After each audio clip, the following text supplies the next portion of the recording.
a goleuadau disglair yn ei denu. Y chwerthin a'r sain, ei golygfeydd dirgel, mewn cyffro hudolus, mentrodd yno.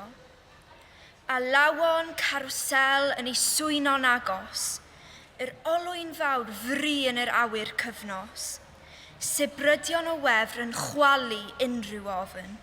Ond yno, cysgodion sinister sy'n aros.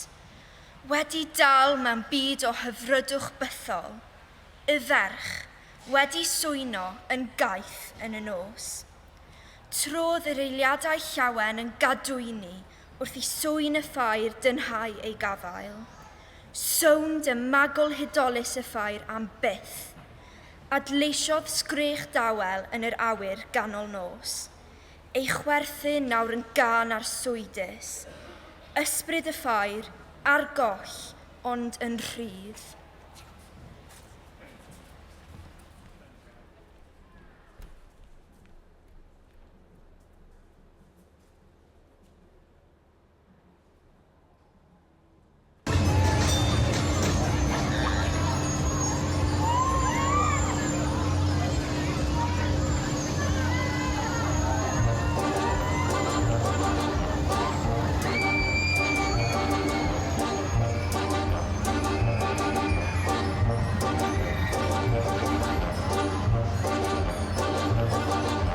Croeso i ein ffair, croeso